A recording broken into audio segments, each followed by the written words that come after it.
हिंद वंदे मातरम। भैया देखा लड़का जितना भी हुआ केहू का लंबाई 69 है, वो जीडी बदे फिट है।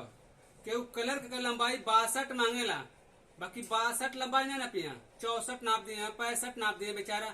अब लड़का एक साल तैयारी करे ना दबा के, एकदम दबा के तैयारी कर थुआ, पता लगल ओकर लंबाई 69 है, खींच देला 72। जीडी वालन का क्लर्क वाले की जगह हाइट है 62 मांगे ना, खींच के नाप दिए 64।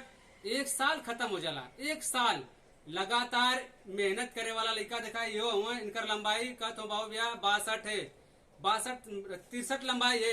अगर 63 लंबाई पे अगर फिट हो जाए तो दौड़ी है बेचारू दिनों रात मेहनत कर हुआ, कहीं 65 अगर नाप देला तो इनकर एक साल खत्म हो जाये। एक साल मेहनत करना आर्मी तो एक बार निकले वैकेंसी और रातों दिन दौड़बा तब एक बार मौका मिलेला। आर्मी का भर्ती देखे एक बार मौका मिले, अगर लंबाई में छट गईला तो तुम्हार मौका खत्म हो गल। जोन भी रीजन है देखा, अगर लंबाई सही से ना पा तो ठीक है, हम खुद सही। बाकी जोन लेगा कुछ लेगा तो कहीं बाबू हमारे 72 लंबाई है, बाकी वहाँ 75 नाप देलस। बतावा का मतलब है, वो लड़का एकदम ताबड़तोड़ तैयारी करत हुआ, उनका मनोबल डाउन हो जाला।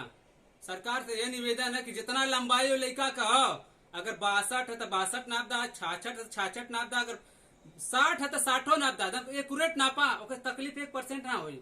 तकलीफ ए बात का कि ओकर 72 लंबाई है, 74 पे नाप देला, कबा की तुम्हारा लंबाई ना लंबाई 72 पे ना नपला, तू कदला 74 पे नाप देला, कला की तुम्हारा लंबाई छोटे आज के दुखी हो जाना। लंबाई से बहुत लोग छटे ना, रोवत रहे दिन रात। एक साल में मौका मिलेला दौड़ले का। ये देखा हमारे मित्र हुआ यो तैयारी करने, कौन ग्राउंड पे दौड़ला भैया? करमपुर स्टेडियम बहुत हैवी ग्राउंड है, वहाँ कुश्ती भी होले। हॉकी तो हमके लगा था कि पूरे वर्ल्ड में फेमस हो, जितना गाजीपुर का नाम ना है उससे ज्यादा करमपुर का नाम है। करम भूमि एक तरह से है, वहाँ लड़का इतनी ज्यादा मेहनत करे ना, पसीना खून के तरह बहा देना। जेके तैयारी करे के है, हॉकी खेलने के है, वहाँ जाके देख सकेला, कुश्ती भी खेल सकेला, वहाँ कुश्ती के है। जय हिंद, वंदे मातरम।